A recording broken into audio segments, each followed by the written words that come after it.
আল্লাহ রাব্বুল আলামিনের তিনটি নাম, এই তিনটি নামের তাদাব্বুর, এই তিনটি নাম আমাদেরকে এই রমাদান কিভাবে রিলেট করে, এরকম আল্লাহর তিনটা নাম এবং তার যে উপলব্ধির জ্ঞান, এ বিষয়ে আমরা কিছু কথাবার্তা শোনার জন্য চেষ্টা করব। প্রিয় ভাইরা, কুরআনুল কারীমের মধ্যে আল্লাহ বলেছেন, ওয়ালিল্লাহি আসমাউল হুসনা, আল্লাহর সুন্দর সুন্দর নাম আছে, ওই নামগুলো দিয়ে তোমরা ডাকাডাকি করো আল্লাহকে। আল্লাহ চান আল্লাহর সুন্দর নাম ধরে ধরে আল্লাহ রাব্বুল আলামিনকে ডাকা। বান্দা আল্লাহকে যতভাবে ডাকো, যখন বান্দা ডাক দেয়, ইয়া রহমান ইয়া আল্লাহ, ইয়া রহিম ইয়া আল্লাহ, ইয়া হাইয়্যু ইয়া আল্লাহ, ইয়া সালাম ইয়া আল্লাহ, ইয়া মুমিন ইয়া আল্লাহ, ইয়া মুহাইমিন ইয়া আল্লাহ, ইয়া আজিজ ইয়া আল্লাহ, ইয়া গফুর ইয়া আল্লাহ। আল্লাহ পছন্দ করেন যে আমার বান্দা আমার সুন্দর নামগুলা ধরে আমার কাছে ডাক দিচ্ছে। সুবহানাল্লাহ। এবং আশ্চর্যের বিষয়, প্রত্যেকটা নাম যে আল্লাহকে ডাকছেন, আপনি আল্লাহর কাছে কোনো একটা আপনার জীবনের প্রাপ্তির জন্য দোয়া করছেন। সালাম মানে নিরাপত্তা দাতা, শান্তিদাতা, শান্তি যার কাছ থেকে আসে। ইয়া সালাম ইয়া আল্লাহ, হে শান্তির ধারক বাহক শান্তিদাতা আল্লাহ।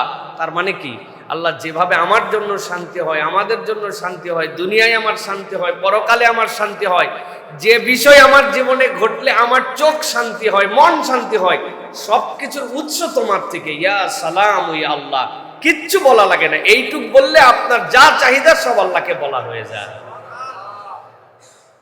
আপনি ব্যাংকে গেছেন সবজি কেনার জন্য, এরকম পাগল আছে দেশে? সোনালী ব্যাংকে গেছে সবজি কেনার জন্য, আছে? ব্যাংকে গেছে ব্যাংকিং করার জন্য, ঠিক কি না? স্কুলে গেছে ব্যবসা করার জন্য, এরকম লোক আছে নাকি? স্কুলে গেছে টাকা পয়সা জমা দিয়ে এখানে ব্যবসা করবে না, স্কুল পড়ালেখা সাবজেক্ট।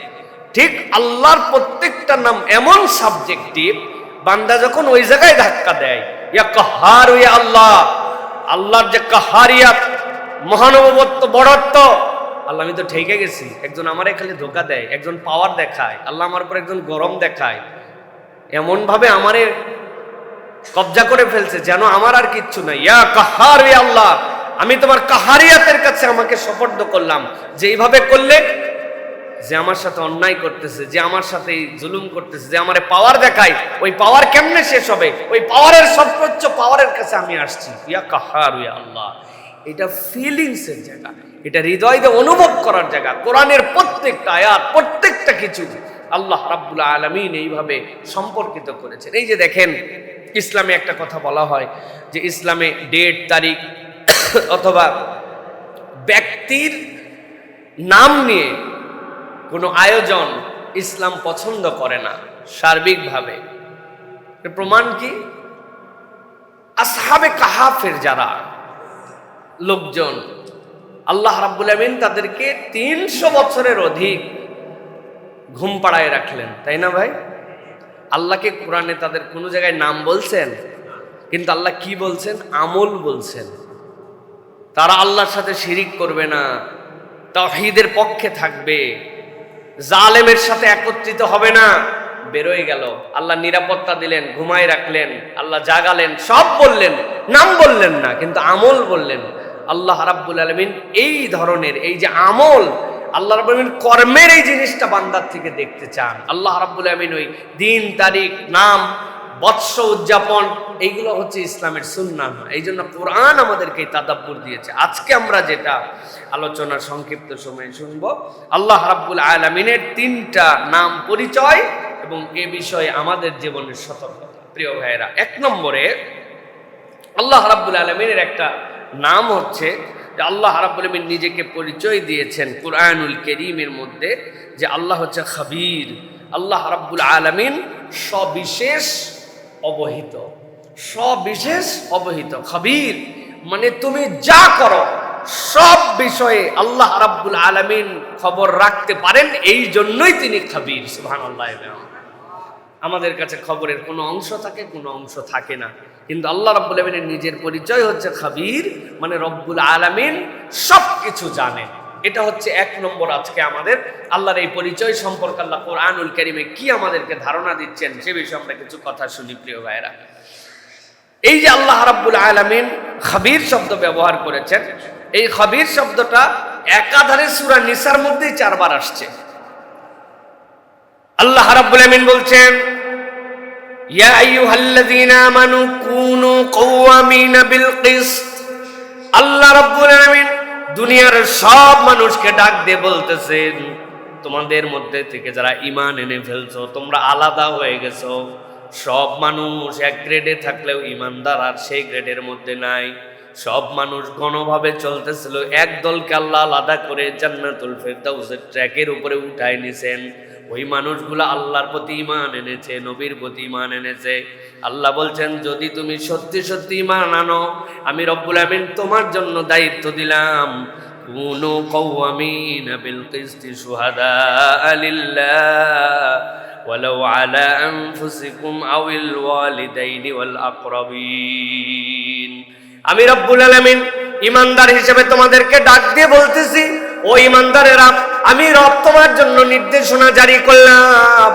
তুমি ঈমানের পরিচয়বাহী, ঈমানের ঝান্ডাবাহী, ঈমানের পতাকাওয়ালা যদি হও, তুমি আজকের থেকে আর কারো প্রতি অন্যায় করতে পারবে না। কুনু কওয়ামিন, তুমি ন্যায়ের উপরে অধিষ্ঠিত হয়ে যাও। এইটা যেন তোমাকে ডানের দিকে ভারী করে, বামের দিকে ভারী করে এরকম নয়, বরং ন্যায়ের মানদণ্ডে নিজেকে তুমি তুলে নাও।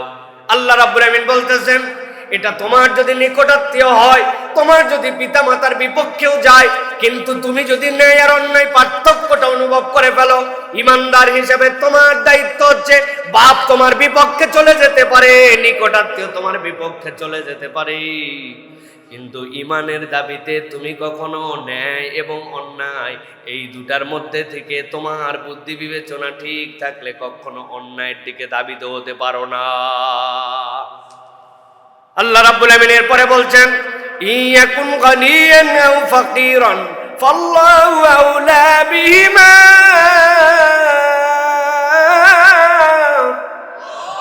ক্ষেত্র তো অনেক সময় এরকম হয়ে যাবে, তোমার সামনে এমন পার্সোনালিটিওয়ালা লোক আসছে, এমন ধরনের ব্যক্তিত্ব সম্পন্ন মানুষ আসছে, বিচারে তোমার সামনে এমন পার্সোনালিটির লোক দাঁড়াইছে, কোটি কোটি টাকার মালিক হতে পারে, সে গুণী হতে পারে, আবার উল্টাটাও হতে পারে, নিঃস্ব একজন মানুষ হতে পারে, কিন্তু তুমি যদি ঈমানের ওই পরিচয়ের বাহক হও, আল্লাহ বলছেন ওটা তোমার এমন মানদণ্ড হবে, সে গণী হোক আর সে গরিব হোক, সে ধনী হোক আর সে ফকির হোক, সে তোমার নিকটাত্মীয় হোক আর দূরের আত্মীয় হোক, ঈমানের দাবিতে আল্লাহ বলছেন কখনো তুমি ন্যায়ের পথ ত্যাগ করতে পারো না।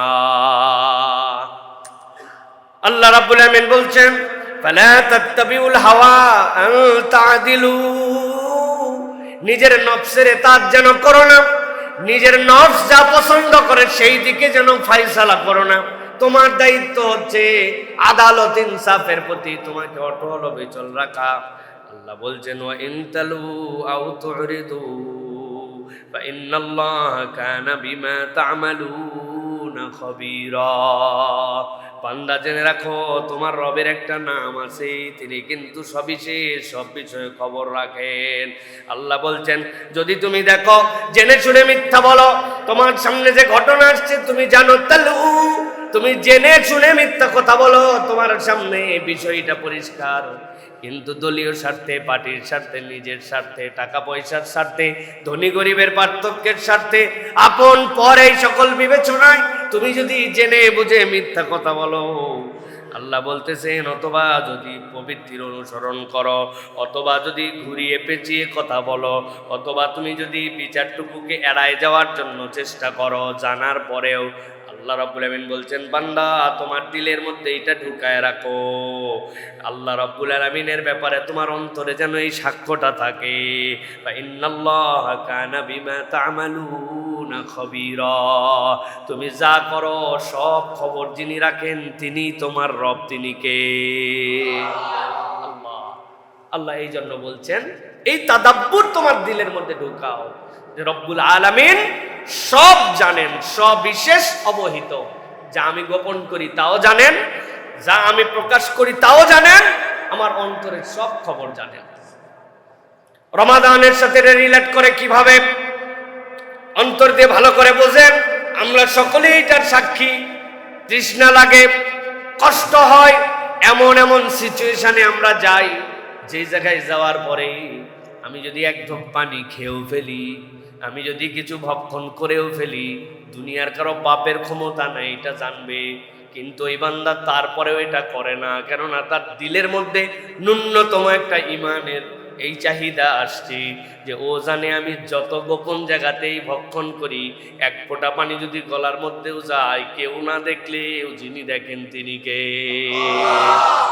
এই বিশ্বাস বান্দার দিলের মধ্যে সিয়াম ঢুকায় দিছে। ও বান্দার ইমান কম হোক বেশি হোক, অন্য সময় পাঞ্জেখানা নামাজি হোক, কোরআন পড়ুক কোরআন না পড়ুক, ওই বান্দার দিলের মধ্যে এটা ঢুকছে। আল্লাহ বলছেন সিয়ামের ন্যূনতম পাওয়ার হচ্ছে এটা, ওই বান্দার হৃদয়ের মধ্যে এই তাকওয়াটুকু ঢুকাই দিছি। এখন ওই বান্দার জন্য আল্লাহর নির্দেশনা, এইটা তো কেবল তোমার না খাওয়া আর তোমার আর এই পানাহার ত্যাগ করার মধ্যে সীমাবদ্ধ হতে পারে না। তুমি যদি একবারে তোমার রবকে খাবির হিসাবে বুঝে ফেলো, আর তোমার জীবনের সব জায়গায় যদি এই চর্চা শুরু হয়ে যায়, আল্লাহ বলছেন ওই বান্দা তখন মুত্তাকি হয়। ওই বান্দা আর জান্নাতের মধ্যে মৃত্যু ছাড়া কোনো পার্থক্য থাকে না।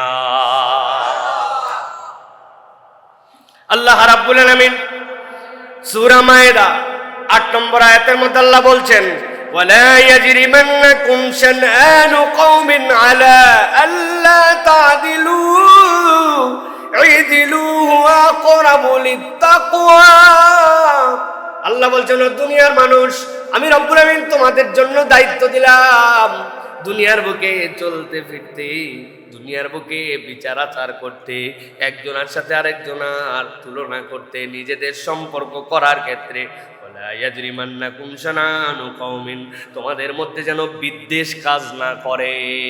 তুমি গোষ্ঠী প্রীতির মধ্যে চলে গেছো, দল প্রীতির মধ্যে চলে গেছো, আঞ্চলিকতায় চলে গেছো। আল্লাহ বলছেন এই বিদ্বেষ যেন তোমাদেরকে ন্যায় থেকে সরায় না দেয়, ইনসাফ থেকে সরায় না দেয়। আল্লাহ বলছেন ইয়াদিলু, তোমরা ন্যায় ইনসাফ কায়েম করো, ওয়া আকরাবু লিত্তাকওয়া, জেনে রাখো তাকওয়ার নিকটবর্তী হওয়ার জন্য এই ইনসাফ আর আদালত তোমাদের জন্য জরুরি। মুফাসসিরে কেরাম বলেছেন কোরআনের কোন আয়াতের যদি সঠিক তাফসীর জানতে হয়, এর অন্যতম একটা উসুল ইমাম মুজাহিদ বলতেছেন, যেই আয়াতের তুমি তাফসীর পড়বা তার আগের শব্দ আর পরের শব্দ কোরআনে কত জায়গায় এসেছে, ওই শব্দটাকে বিশ্লেষণ করে বের করো। এর আলোকে তাফসীরগুলোর মধ্যে আসছে আল্লাহ যেখানেই তাকওয়া শব্দ ব্যবহার করেছেন, এর আগে পরে আদালত শব্দ ব্যবহার করেছেন। তাকওয়া মানে এই রকম নয় আমি বিরাট মুত্তাকি হুজুর হুজুর ভাব নিয়ে চলি, এত বড় দাড়িওয়ালা জুব্বাওয়ালা নামাজ কালাম পড়তেছি, কিন্তু আমার মধ্যে পরিবারের মধ্যে ইনসাফ নাই, আমার বোন আমার থেকে বঞ্চিত, আমার নিকটাত্মীয় আমার থেকে বঞ্চিত, বিচার ফাইসালায় আমি 2 নম্বর মানুষ। আল্লাহ বলছেন এটা তাকওয়ার মানদণ্ড নয়, বরং তাকওয়া ডিমান্ড করে তুমি একজন ইনসাফ এবং আদালতওয়ালা মানুষ হবা। আপনার ছোট ছোট বাচ্চা আছে, প্রত্যেক দিন দুধের হাঁড়িতে দুধ জাল হয়। আপনার বাড়িতে একজন কাজেরও মানুষ আছে, আপনার হেল্পিং হ্যান্ড হিসাবে সে দুধ জাল দেয়, সে দুধ পরিবেশন করে, আপনার বাচ্চাকে খাওয়ায়, আপনার বাড়িতে কাজ করে। দুধের সর, দুধের হাঁড়ি, দুধের খাবার প্রত্যেক দিন আপনার বাচ্চার জন্য যে প্রস্তুত করে, তার কপালে দুধ জোটে না। এরকম অনেক পরিবার আমাদের দেশে আছে না নাই? ইনসাফ আদালত আমাদের মধ্যে হইল না। তাহলে এই জন্য ভালো করে আমার দায়িত্বের জায়গা থেকে সব জায়গায় আমাকে বুঝতে হবে আমি যেন ইনসাফ করি, আমি যেন আদালত করি। আল্লাহ বলতেছেন এই বোধটা তোমার মধ্যে কখন আসবে? যখন তুমি তোমার খাবির রবকে চিনে ফেলবে। আমার রব তো এমন রব, আমি যা করি সে বিষয়ে তিনি অবহিত। এক জায়গায় দান করছিলাম, সবার নাম মারহাবা দিয়া বলছে, আমার নাম বলা হয় নাই, তাতে কি যায় আছে আর কি না যায় আছে? চূড়ান্ত যে খাতা আছে ওই খাতায় আমার নাম উঠছে কিনা? হ্যাঁ, আমার রব তো খবীর। সুতরাং আমার রবের কাছে এর খবর পৌঁছায় গেছে। এই ঈমান যখন একবার বান্দার উপরে, আল্লাহর উপরে বান্দার চলে আসে, ওই বান্দার প্রত্যেকটা পদক্ষেপ তখন রব্বুল আলামিনের কাছে হাজির হওয়ার মানসিকতা চালু হয়ে যায়।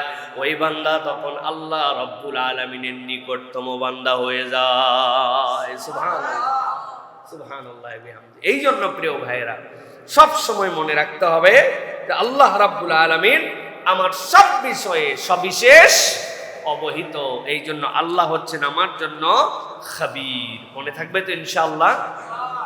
প্রিয় ভাইরা, এটা গেল 1 নম্বর। আজকে অনেক কথা, এই জন্য সংক্ষেপে বলি প্রিয় ভাইরা। 2 নম্বরে আল্লাহ রাব্বুল আমিনের একটা নাম, সেটা হচ্ছে আল্লাহ পরাক্রমশালী, মহাপরাক্রমশালী, প্রজ্ঞাময়। সেটা হচ্ছে আল্লাহ হচ্ছেন আজিজুল হাকিম। এইটার বোধ আমাদের হৃদয়ের মধ্যে ঢুকাতে হবে। আল্লাহ আমাদের জন্য কিভাবে পরাক্রমশালী, কিভাবে প্রজ্ঞাময়। কুরআনুল কারীমের মধ্যে আল আজিজ আল হাকিম একসাথে, আল আজিজ আল হাকিম আলিফ লাম দিয়ে, এইটা আসছে 47 বার কুরআনুল কারীমের মধ্যে। আর শুধু আজিজ আর হাকিম এইটা আসছে কুরআনুল কারীমের মধ্যে 13 বার। আল্লাহ রাব্বুল আলামিন নিজের পরিচয় দিয়েছেন যে আমি পরাক্রমশালী এবং আমি মহাপ্রজ্ঞাবান। আল্লাহ রাব্বুল আলামিন সূরা বাকারা 260 নম্বর আয়াত, তার প্রিয় পয়গম্বর ইব্রাহিম আলাইহিস সালাম, যিনি নিজে নিজে আল্লাহর কাছে সমর্পিত হয়েছেন, দুনিয়ার সকল বড় বড় জিনিস তার সামনে উদিত হয়েছে, অস্তমিত হয়েছে। চাঁদ উঠলো আমার রব, ডুবে যায় যেটা কেমনে আমার রব হয়, সূর্য উঠেছে আমার রব, এরপরে সূর্য অস্তমিত হয়েছে এটা আমার কেমনে রব হয়। এরপরে আল্লাহর বান্দা রিয়ালাইজ করছি এই চাঁদ সূর্য আসমান জমিনের স্রষ্টা যিনি, তিনি আমার রব। এইটা সকল পয়গম্বরের দ্বারা সম্ভব হয় নাই, দুনিয়ার সব মানুষের দ্বারা সম্ভব হয় নাই। ইব্রাহিম আলাইহিস সালামকে আল্লাহ এমন বোধ দান করেছিলেন, যিনি নিজে নিজের দিল দিয়ে অনুভব করে আল্লাহর কাছে নিজেকে সমর্পণ করেছিলেন। ও ইব্রাহিম আলাইহিস সালাম, আল্লাহ রাব্বুল আমিনকে বলছেন, আল্লাহ কোরআনে তার ভাষা কেবল উল্লেখ করেছেন, ওয়া ইয ক্বালা ইব্রাহিম রাব্বি আরিনি কাইফা তুহিল মাউতা। হে রব্বুল আলামিন, আমি আপনার কাছে একটুখানি দেখতে চাই, এই যে জীবন আছে যেটা আমার সামনে, এইটা আবার দেখি জীবন হারা হয়ে যায়, তুমি কেমনে এইটার জীবন দাও একটু দেখতে চাই। আল্লাহ আদর করে জিজ্ঞাসা করেছেন, ক্বালা আওয়ালাম তুমিন, ও ইব্রাহিম তোমার কি বিশ্বাস হয় না? ইব্রাহিম আলাইহিস সালাম চটপট করে উত্তর দিয়েছেন, ক্বালা বালা।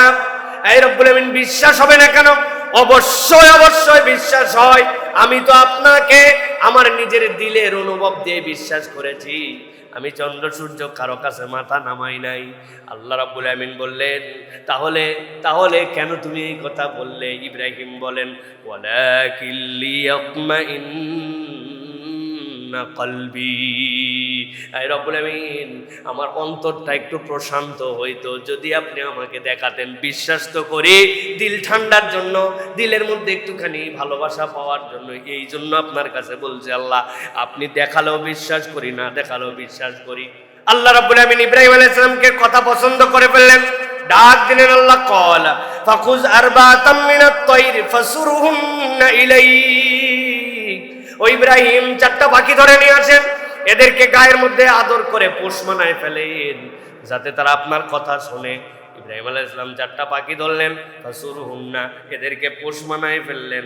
আল্লাহ রাব্বুল আমিন বললেন, সুম্মা জাআলা আলা কুল্লি জাবালিন মিনহুন্না জুযা, এরপরে এইগুলাকে আপনি জবে করে ফেলেন। করার পরে এই 4টা পাখির এই গোশতগুলিকে আপনি বিভিন্ন পাহাড় যেইগুলো আছে এই পাহাড়ের মধ্যে নিক্ষেপ করে করে আলাদা করে রেখে দিয়ে আসেন। এরপরে যেই জায়গাতে দাঁড়ায়া 4টা পাখিকে পোষ মানাইছিলেন জায়গা মতো আবার ফেরত আসেন। ইব্রাহিম আলাইহিস সালাম সেই জায়গায় আসলেন।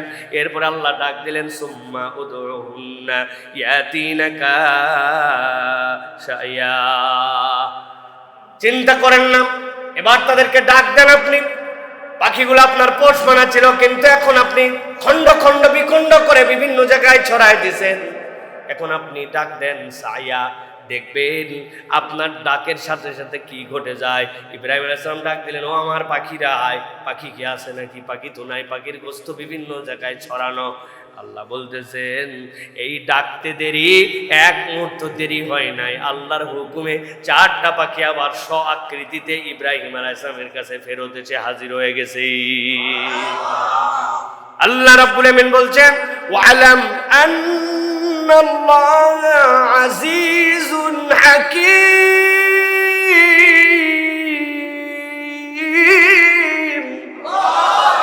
ও দুনিয়ার মানুষ, জেনে রাখো, জেনে রাখো, তোমার রব হচ্ছেন মহাপরাক্রমশালী, প্রজ্ঞাময়। তিনি কেমনে ক্ষমতার বিস্তার দেখান এইটা তোমার মাথায় কাজ করবে না, কিন্তু এটা তোমার বিশ্বাসে রাখতে হবে, আমার রব মহাপরাক্রমশালী। এইটার জায়গা দুই ধরনের বান্দার অন্তরে। একটা জায়গা বান্দা যখন জানবে আমি যার গোলাম তিনি মহাপরাক্রমশালী, ওই বান্দার চলাফেরার ধরন কিন্তু ভিন্ন হবে। কি কথা ঠিক কিনা? তুমি কার লোক? চেয়ারম্যানের কই কোনার সময় আছে ব্যাককল, আমি এমপির লোক। আরে এমপি লাগাইছে। মন্ত্রীর লোক কইলে এমপি মন্ত্রীর সাথে আমার চলাফেরা নাই ভাই, প্রধানমন্ত্রী ডাকলে যাই, না হলে যাই না। আর কোন ঠেলামেলা চলবে নিচের লোকদের? সবগুলা চুপসায় যে ওরে বাবা রে বাবা, এর সাথে খাতির কার রে? প্রধানমন্ত্রীর সাথে তার সম্পর্ক। কয় আমি এমপি মন্ত্রী মিনিস্টার না হতে পারি, তবে এমপি মন্ত্রী মিনিস্টার বানাই। এরকম কিছু লোক আছে কি নাই ভাই? আছে। প্রিয় ভাইরা, আপনি বোঝার চেষ্টা করেন, আল্লাহ বলতেছেন তুমি কার গোলাম, একটু হৃদয় দিয়ে অনুভব করো। আল্লাহ বলতেছেন আজিজুন হাকিম, মহাপরাক্রমশালীর গোলাম তুমি, যেমন তেমন রবের গোলাম নও। সুবহানাল্লাহ।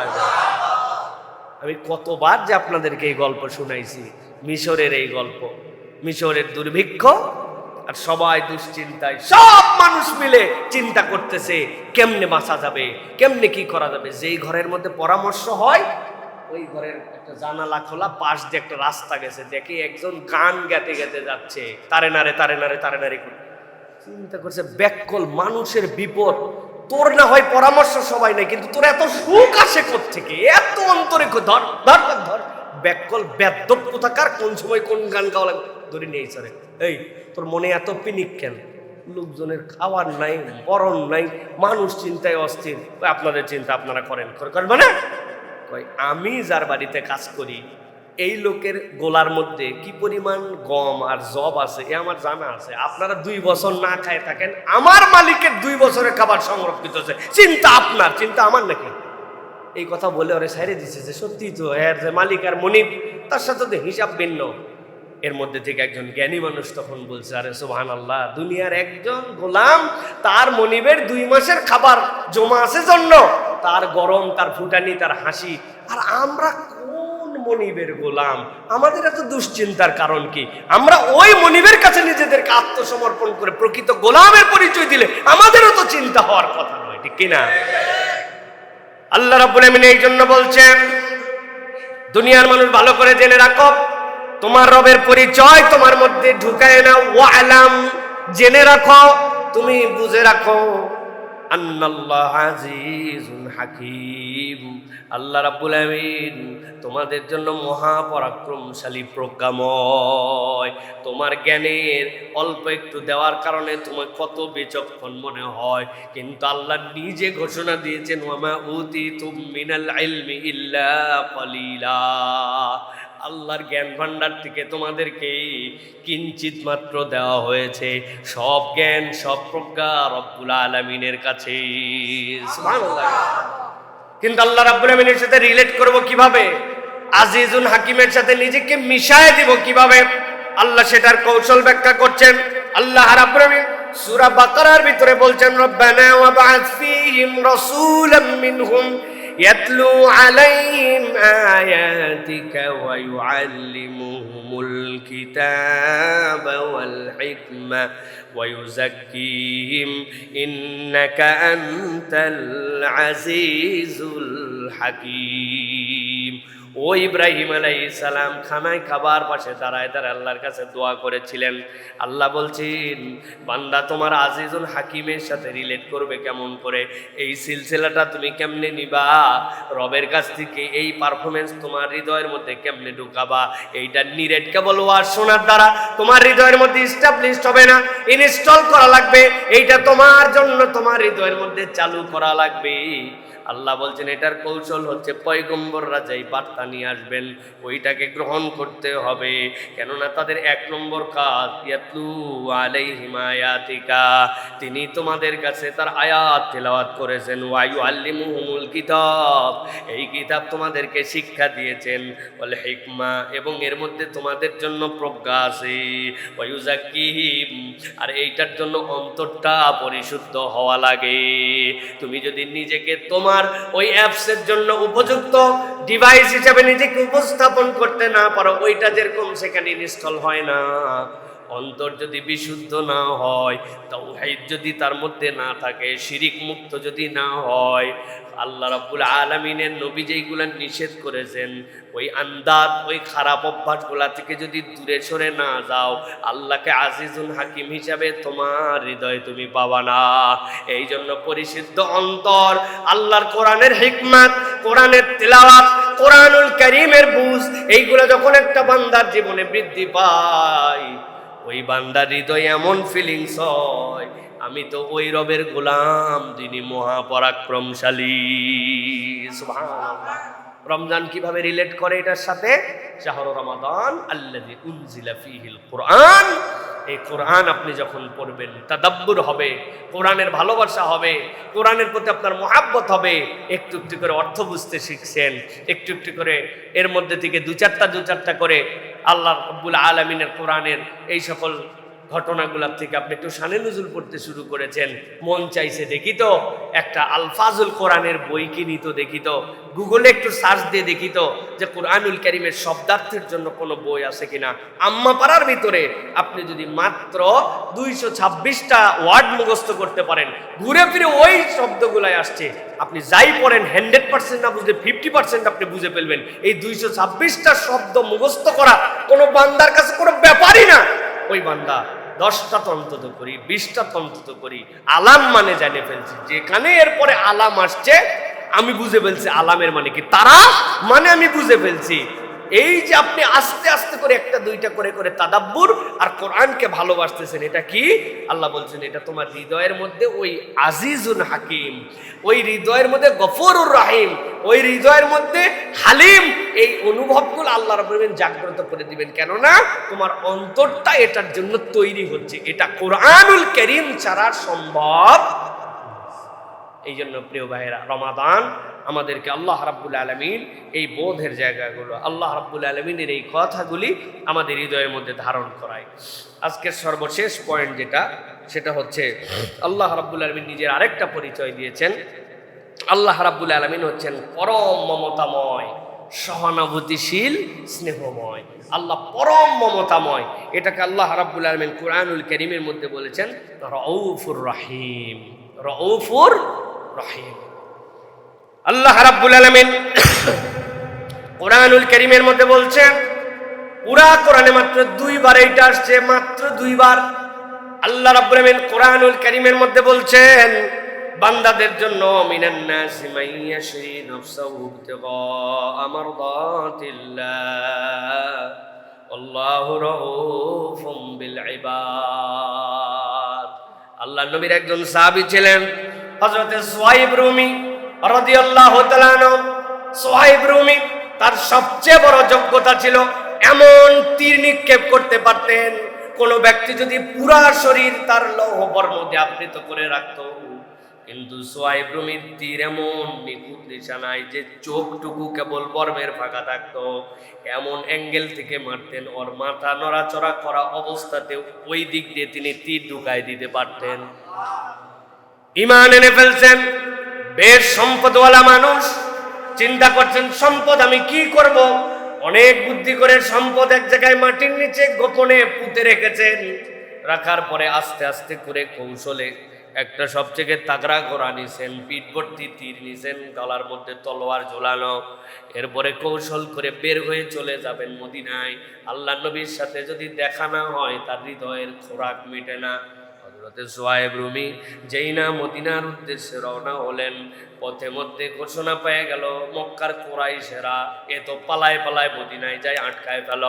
কুরাইশরা সব তাকে আটকায় ফেলছে, আটকানোর পরে পথ রোধ করে ফেলেছে, তোমাকে মদিনায় যেতে দেওয়া হবে না।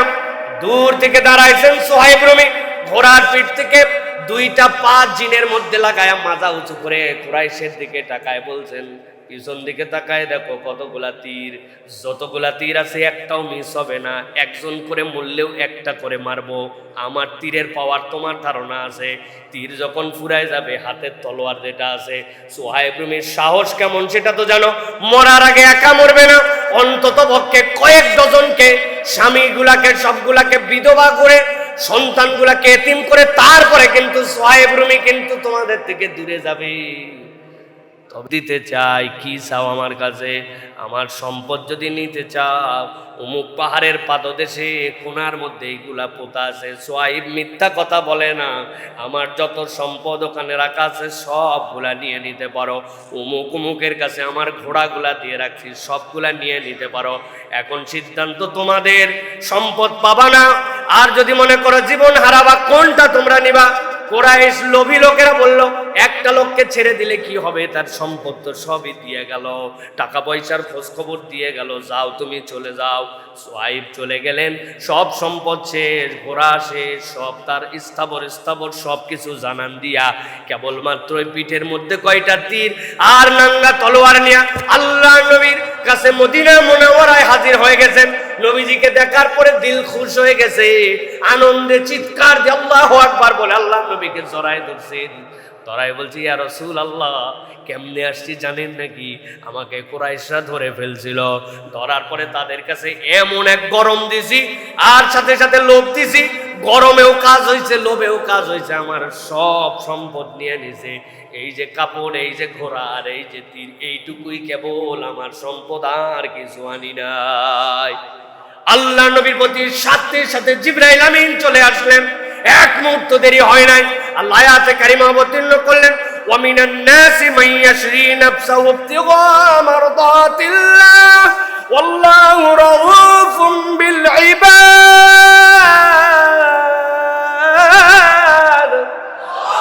আল্লাহ বলছেন, দুনিয়ার কতক মানুষ আছে, ওই মানুষগুলা আল্লাহর জন্য সবকিছু বিক্রি করে দিতে পারে, টার্গেট কেবল আমার আল্লাহ খুশি কিনা, আল্লাহর খুশির জন্য দুনিয়া দিয়ে ফেলতে পারে। আল্লাহু আকবার। আল্লাহ বলছেন, মনে করো না সে আল্লাহর খুশির জন্য সব দিয়ে দিছে আর আমি আল্লাহ কিছু দেই নাই। আমি আল্লাহ তার ব্যাপারে জানায় রাখলাম, আল্লাহু রাউফুম বিল ইবাদ। আল্লাহ বান্দার ব্যাপারে পরম সহানুভূতিশীল, পরম মমতাবান। যেই আল্লাহ বান্দাকে মমতাবান বলে, স্নেহশীল রব বলে, ওই বান্দার আর কারো কাছে যাওয়া লাগবে নি। আল্লাহ রাব্বুল আলামিন এই এক জায়গায় বলেছেন এইটা, আরেক জায়গায় আল্লাহ রাব্বুল আলামিন বান্দার জন্য সবচেয়ে বড় আশা দিয়েছেন। এই কোরআনের যত আশার আয়াত, যত বেশি আল্লাহ রাব্বুল আলামিন বান্দাকে আকর্ষণের আয়াত, বান্দাকে বাঁচায় দেওয়ার আয়াত আছে, তার মধ্যে আমার দৃষ্টিভঙ্গিতে ওয়ান অফ দ্য বেস্ট আল্লাহ কোরআনুল কারীমের মধ্যে সূরা আলে ইমরান, কোরআনের 3 নম্বর সূরা 30 নম্বর আয়াতের মধ্যে এরকম একটা ঘোষণা দিয়েছেন। আল্লাহ রাব্বুল আলামিন বলছেন, ও আমার বান্দারা শোন, ইয়াউমা তাজিদু কুল্লু নাফসিন মা আমিলাত মিন খায়রিন মুহদারা। আল্লাহ বলছেন, হাসরের ময়দানে ওই বান্দা দুনিয়ার বুকে যা করছে সবগুলা তার সামনে হাজির হয়ে যাবে। যেই না সব আমল তার সামনে হাজির হয়ে যাবে, আল্লাহ বলছেন, ওয়া মা আমিলাত মিন সুইম, আর তার সামনে যত আমল করছিল খারাপ সবগুলা তার সামনে হাজির হবে, ভালোগুলাও হাজির হবে, খারাপগুলাও হাজির হবে। কিন্তু বান্দার মনের মধ্যে একটা আশা হবে। বান্দার মনের খবর কে জানে?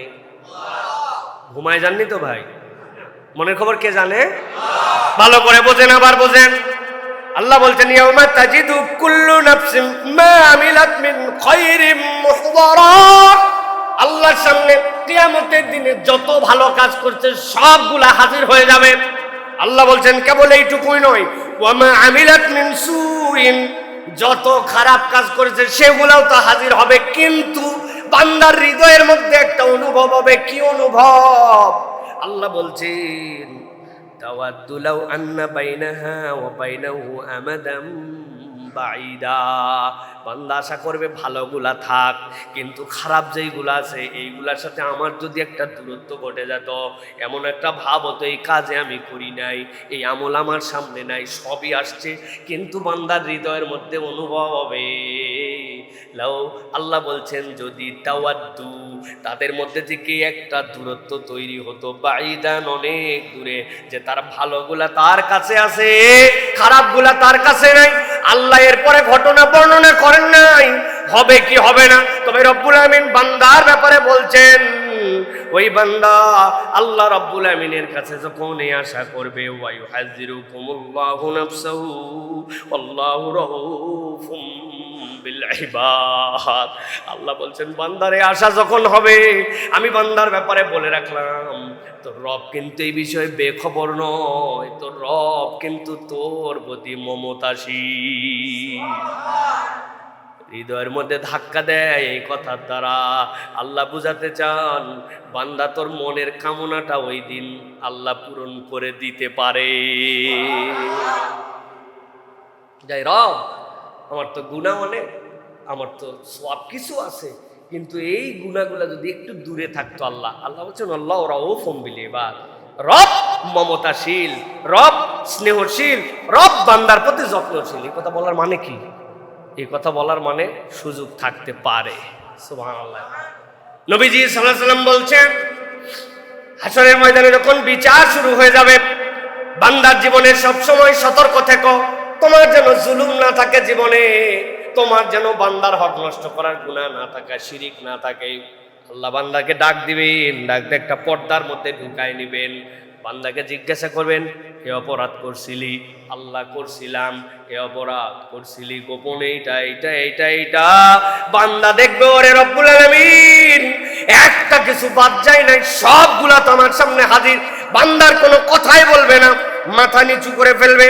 আল্লাহ নিজের পরিচয় দিবেন, আমার নাম সত্তারুল উয়ুব। বান্দা তোর দুনিয়ার গুনাহ করছিলি কিন্তু কারো কাছে বলি নাই, আমি গোপনে রাখছিলাম। যা বান্দা, তোর কাছে যেহেতু শিরিক নাই, তোর যেহেতু জুলুমের বিচার নাই, এই জন্য আল্লাহ ওই বান্দার গোপন গুনাহ মাফ করবেন। দুনিয়ার অন্য মানুষও জানতে পাবে না, মানুষ জানবে এই লোক বোধহয় এমনি নিষ্কলুষ হয়ে জান্নাতের দিকে রওনা দিয়েছে, কিন্তু আল্লাহ তাকে গোপন গুনাহ সব মুছায় দিয়ে বলবেন তোর গোপন গুনাহ গোপনে রেখে মাফ করে দিলাম, তুই জান্নাতের দিকে রওনা দে। আল্লাহ এই জন্য বলছেন ওই মানুষগুলা আল্লাহর কাছে আশা করবে, ওয়া ইউহাযিরুকুমুল্লাহু নাফসাহু আল্লাহু রাউফুম বিল ইবাদ। আল্লাহ বান্দার প্রতি স্নেহশীল, বান্দার প্রতি মমতাশীল। সুবহানাল্লাহ।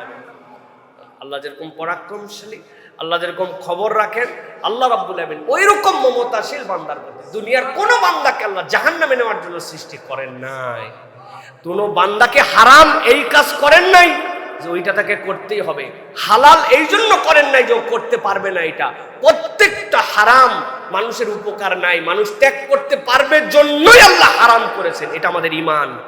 প্রত্যেকটা হালাল পালনীয় বলেই আল্লাহ বান্দাকে দিয়েছেন, এটা আমাদের ঈমান।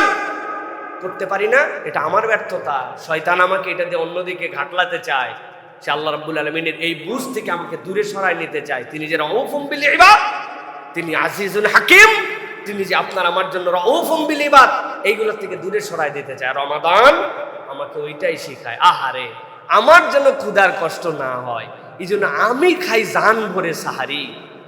আমি শেষ মুহূর্তে আমল বানাইছি, নবীজির সুন্নাত শুনছি, হুজুররা বলছে 3টা খেজুর খাওয়া সাহারিতে সুন্নত।